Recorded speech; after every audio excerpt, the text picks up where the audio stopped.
অসমীয়া মানুহবোৰ খুব আবেগিক আমাৰ আবেগবোৰ ধান খেৰৰ জুইৰ দৰে আমি ইমান আবেগিক যাৰ বাবে আমাক আজি অনলাইনতো ভগৱান পোৱা যায় বুলি আমাক ঢপলিয়াই টানি নিব পাৰে কাৰণ আমি আবেগিক আমি ফটো এখন দেখাৰ লগে লগে যদি কোৱা হয় 10 জনক শেয়াৰ কৰক ভাল খবৰ পাব আমাৰ আইসকলে প্ৰথমে শেয়াৰ কৰিব সঁচা কথা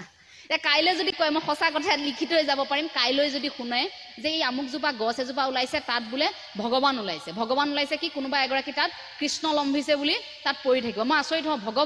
ভগৱানৰো এনেকুৱা সময় আহিল যে মনুষ্যৰ গাত লম্ভিবলৈ ভগৱানৰতো নিজৰো ঠাই আছে আপুনি মোৰ ইমান শুদ্ধ অন্তৰ নহয় যে আপোনাৰ মোৰ গাত ভগৱন্ত লভিলে কেতিয়াবা অসুৰহে লম্ভিব হয়নে আমি যিবোৰ কৰিছো লভিলে কেতিয়াবা অসুৰহে লম্ভিব মই আচৰিত হওঁ যে অসমত ভগৱান লম্ভা মানুহ ওলায় যে ভগৱান কাৰোবাৰ গাত লম্ভিব পাৰে নেকি লম্ভিব এই শব্দটো প্ৰয়োগ কৰিব পাৰো নেকি কেতিয়াবা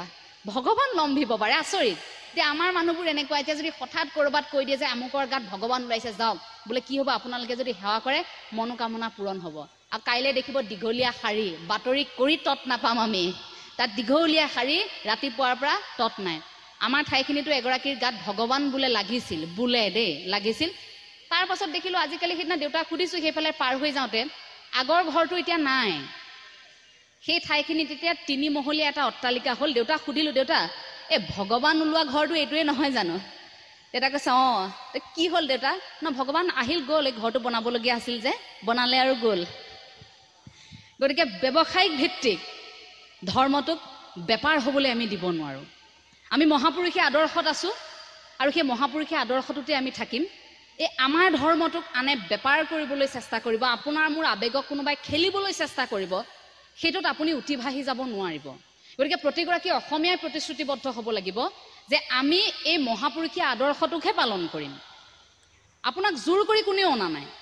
এটা কথা মনত ৰাখিব যে মহাপুৰুষীয় আদৰ্শটোত কাৰোবাক টোপ দি আনিবলগীয়া হৈছে নেকি আজি অনুষ্ঠান দিলে আপোনালোকক আনোতে কোৱা হৈছে নেকি যে আপোনালোক আহিব আপোনালোকক এনেকৈ দিয়া হ'ব আপোনালোকক ইমান টকা দিয়া হ'ব আপোনালোকক এনেকৈ আমি শুশ্ৰূষা কৰিম এইবোৰ কথা দিয়া হৈছে নেকি আপোনালোকক নাই হোৱা আপোনালোক আহিছে সত্ৰৰ সৈতে আপোনালোক জড়িত আপোনালোকৰ সত্ৰখন আপোনালোকে ইমান সুন্দৰকৈ পৰম্পৰাৰে জীয়াই ৰাখিছে তাত আপোনালোকক টোপ দিয়া হৈছে নেকি সত্ৰ পৰিচালনা সমিতি আপোনালোকক টোপ দিছে নেকি যে আপোনালোক আহক আপোনালোকৰ পৰিয়ালক আমি এনেকৈ সহায় কৰিম কিন্তু ভাবি চাওক একাংশ ধৰ্মৰ লোকে ধৰ্মান্তকৰণ কৰিবৰ বাবে তেনেকৈ কিন্তু মানুহক টোপ দিবলগীয়া হৈছে গতিকে তেনেকুৱা টোপত আপুনি মই উঠিভাহি নাযাওঁ টোপ খাবলৈ গ'লে সেই বৰলিত লগা মাছটোৰ দৰে আপোনাৰ মোৰ অৱস্থা হ'ব গতিকে সেই টোপটো আপোনাক মোক প্ৰয়োজন নাই গুৰুজনাই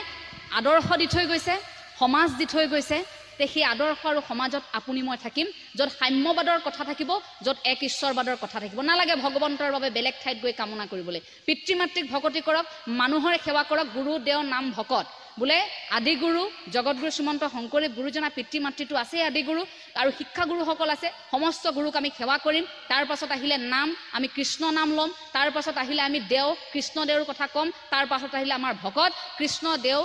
নাম ভকত এই গুৰু দেও নাম ভকত বুলি যে আমি ক'লো এই ভকত বুলি কোৱাৰ লগে লগে শেষত এই সকলোবোৰ গুণ আমাৰ হৃদয়ত কঢ়িয়াই আমি প্ৰতিগৰাকী ভকত হ'ম বগা সাজযোৰ পিন্ধি আমি সেই বগা সাজযোৰত দাগ নলগাকৈ আমি প্ৰতিগৰাকীয়ে মহাপুৰুষীয় আদৰ্শটোক আমি পালন কৰিম সেই প্ৰতিশ্ৰুতি যদি প্ৰতিগৰাকীয়ে কৰে তেন্তে আমি আৰু শংকাত থাকিবলগীয়া নহয় আমি আৰু ভয়ত আচলতে দিন কটাবলগীয়া নহয় মই কথাখিনি শেষ কৰিব বিচাৰিম অকণমান নামেৰে মায়াৰ ঘৰতে খুলি থৈ আহিছে আপোনালোকৰ সুবিধা মতে আপোনালোক ঘৰত শুইও থাকিব পাৰিলেহেঁতেন কিন্তু ঘৰখনত শুই নাথাকি আপোনালোক ইয়ালৈ আহিছে মনটোক আপোনালোকে নিয়ন্ত্ৰণ কৰি আহিছে গতিকে সেই মায়া তত্ত্বৰ পৰা আঁতৰি ভগৱন্তৰ তত্ত্বৰ দিশে আপোনালোক গতি কৰিছে সেই ভগৱন্তৰ তত্ত্বৰ দিশে গতি কৰোঁতে সেই পৰমাত্মাৰ কথা আমি যেতিয়াই কৈছোঁ সেই শক্তিটোৰ বিষয়ে কোৱাৰ লগে লগে তাত সেই সাধনাৰ কথাটো আহে মনৰ নিয়ন্ত্ৰণৰ পাছত আহে সাধনা সেই সাধনাটো আমি উপলব্ধি কৰোঁ যে সেই সাধনাটো আকৌ ভাগৱতৰ ভ আখৰৰ ভাৱনাৰে আহে সেই ভাৱনাটো থাকিলেহে আপোনাৰ সাধনা হ'ব সেই ভকতি থাকিলেহে আপোনাৰ সাধনা হ'ব সেই মনটোক নিয়ন্ত্ৰণ কৰাৰ পিছত আপুনি মই এতিয়া একত্ৰিত হৈছোঁ তাৰ পাছত আপুনি মই সাধনাত নিমজ্জিত হৈছোঁ আমি এনেই বহি থাকিলেও নহ'ব বোলে আহিছে এঞ্জেলা চাংমাই কথা ক'ব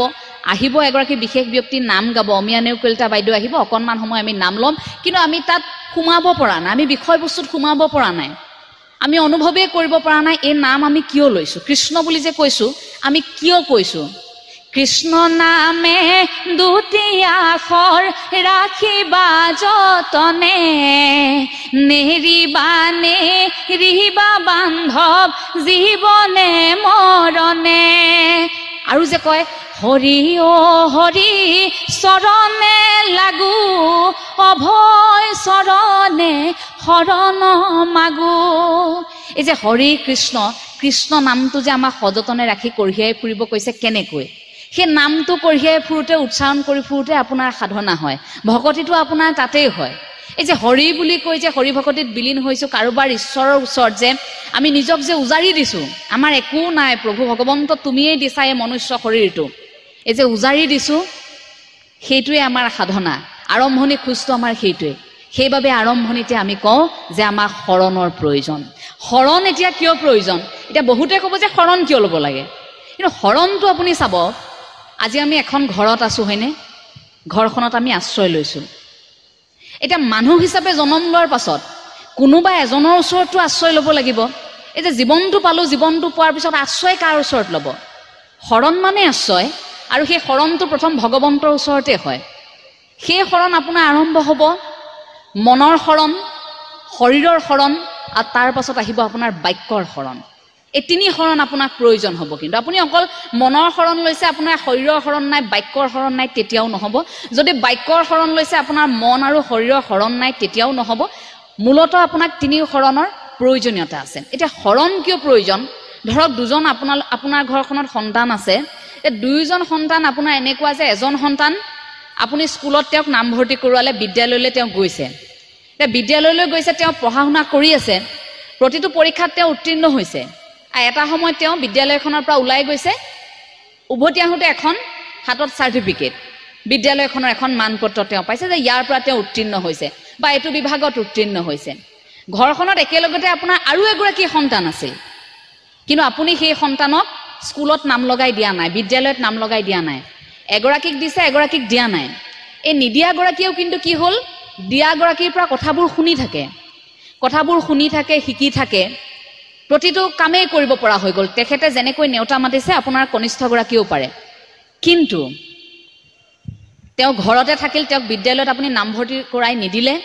এগৰাকীয়ে কিন্তু বিদ্যালয়ৰ পৰা ওলাই গ'ল প্ৰমাণ পত্ৰ লৈ। এই ঘৰত যে থাকিল, সেইগৰাকীয়ে বহুত জানে, বহুত শিকিলে, কিন্তু তেওঁৰ ওচৰত মানপত্ৰখন থাকিবনে? ক'ৰবাত যদি ধৰি লওক এটা অনুষ্ঠানত, ক'ৰবাত এটা প্ৰতিষ্ঠানত তেওঁ যেতিয়া যোগদান কৰিবলগীয়া হ'ব, তেওঁক এখন শিক্ষাৰ মানপত্ৰৰ প্ৰয়োজন হ'বনে যে এখন বিদ্যালয়ৰ পৰা ওলাইছিল? নাম এখন প্ৰয়োজন হ'বনে? এখন প্ৰয়োজন হ'ব যে মানপত্ৰ। সেই শৰণটো তেনেকুৱা কথা, আমি বহুত জানিছোঁ, বহুত শিকিছোঁ, বহুত কৰিছোঁ, কিন্তু সেই ঈশ্বৰে দিয়া মানপত্ৰখন গ্ৰহণ কৰিব লাগিব। অৰ্থাৎ ঈশ্বৰৰ সেইখন এখন বিদ্যালয় বুলি ভাবি ল'ব লাগিব, এখন অনুষ্ঠান য'ত আমি শৰণ লৈ মানপত্ৰখন ল'ব লাগিব।